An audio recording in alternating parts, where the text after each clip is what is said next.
From The Selfish Path to Romance, download Chapter 1 for free at drkenner.com. Hal, don't you think you're being a little bit shallow here in the way you look at women? Well, no, I mean, I'd like her to be into culture, too. Okay, hypothetical situation. Which do you prefer? A girlfriend missing one breast or half a brain? Ooh, toughie. That's a toughie. And that's from Shallow Hal, and it sounds like someone's missing half a brain. If you're having problems finding someone that you love, that's one of the many areas you can call me and ask me questions about. I'm Dr. Ellen Kenner. My show is The Rational Basis of Happiness, and the show is for you. It's an opportunity for you to call in with any questions you would ask a psychologist. That's what I am. I'm a clinical psychologist, and I'll answer any questions or work with you. If you're having problems with your kids, with your colleagues, with yourself, maybe you procrastinate, maybe you just feel like you're at loose ends. If you're having problems maybe with your in-laws, caretaking responsibilities, lots of different problems that keep us awake at night, and there are really good thinking methods that can help you through these. And even though it's not therapy, it gives you an opportunity to ask a therapist a question. I think we should talk about it. I don't want to talk about it. Again, I'm Dr. Ellen Kenner. My number's toll-free, 1-877-DRKENNER, and you can visit my website, drkenner.com. And let's turn to the phones and welcome Darren. Darren, you're having some difficulties with work, with deciding what type of a career you want?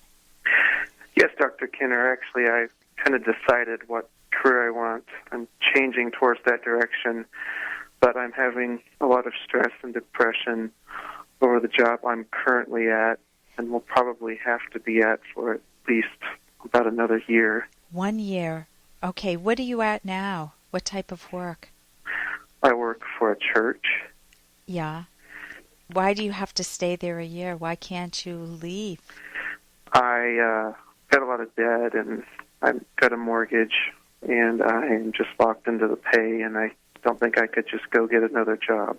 So you think that you have to stay there for a year. That's your current strategy. Stay here for a year, build up, bring down your debt. How much debt do you have? Well, I basically have to get rid of my mortgage, sell my house. And you think you can accomplish all of this in a year, bring down the debt in a year? Enough, yes. And then what would you like to do?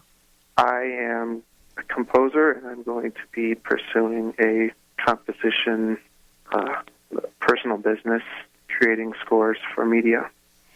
And do you have any information that you'll be able to make a living for yourself here? Yes. Tell me, how can I best be of help to you? What is the question that you'd like me to work with you on? I'm having real difficulty going to my job anymore. This conflict of beliefs. I'm finding it more and more stressful and difficult to be in that sort of environment. So this is a moral crisis for you. Can you give me one quick example of what the crisis is like? You walk into the church, and what are you thinking? I have to lead a prayer, to be an example. And what does that do inside of you? Do you agree with the praying? Do you agree with...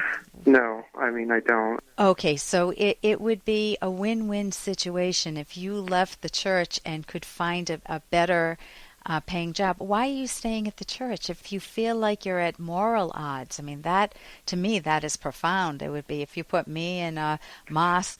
I'm so passionate about the happiness and using your mind rationally and thinking clearly and not having contradictions, that right. I would be in moral crisis if I had to believe it. If I went there just to observe, to see firsthand what was going on, as I have. I've been in systems, government bureaucracies where I disagree with them fully, and I just see, for example, the type of health care that's being delivered when I worked in a VA hospital. And it isn't the top of the line. Where I worked, it wasn't the top of the line health care that you were getting there. Mm-hmm. But I worked there with my eyes open. I worked with people who were on welfare, and I saw firsthand that occasionally you get somebody that's really sad and tragic. They're needing a boost through no fault of their own. They're in trouble, Mm-hmm. But the vast bulk of people that supposedly were sent to me for therapy, a lot of them were moochers. I mean, they just knew how to work the soup kitchens. They knew how to work the government programs. But I learned by observing. I use that as an opportunity to see what the wrong ideas do to a person. They did not have self-esteem. They needed to get out and earn a living so that they could value their own mind. Now, why do you think you don't have any options? So, well, before I say anything else, the first point is, if you are forced to stay there, observe. Use it as a learning experience for yourself to see firsthand the power of good ideas and the power of bad ideas.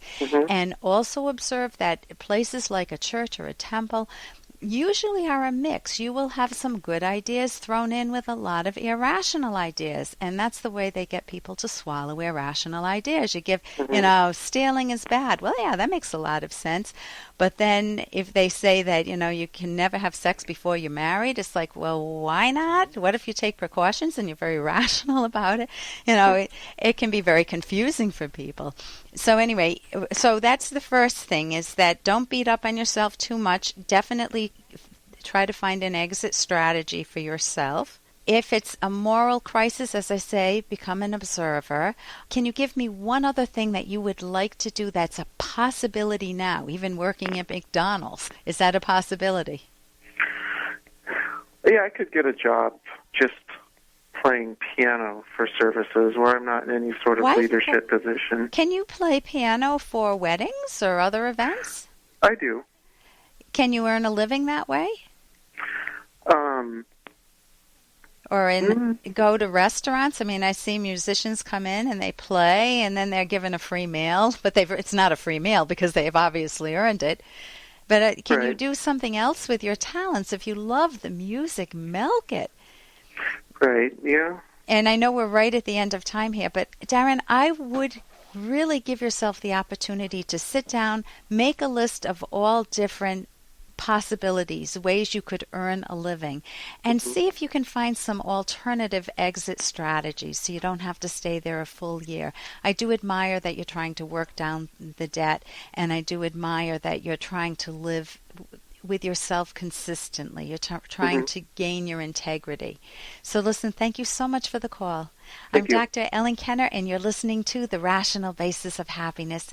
And when we come back, we'll speak with John, who wants some advice on what do you do after you've broken up with one girlfriend and you want to get yourself back on your feet and dating again. I'm Dr. Ellen Kenner with The Rational Basis of Happiness.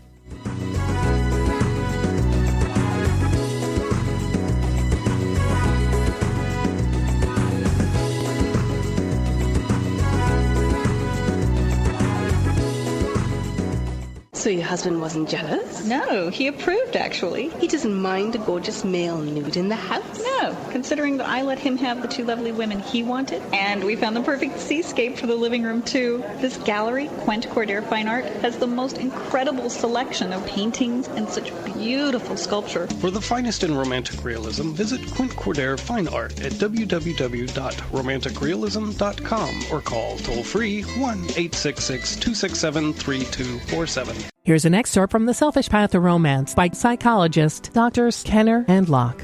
There are approaches to having intimacy that do not work in relationships. For example, one-way satisfaction or pleasure between partners, the man achieving satisfaction and the woman feeling used. That doesn't work. A man may believe that because he enjoyed the experience that the woman must have enjoyed it also. He fails to grasp or understand her frustration or irritation.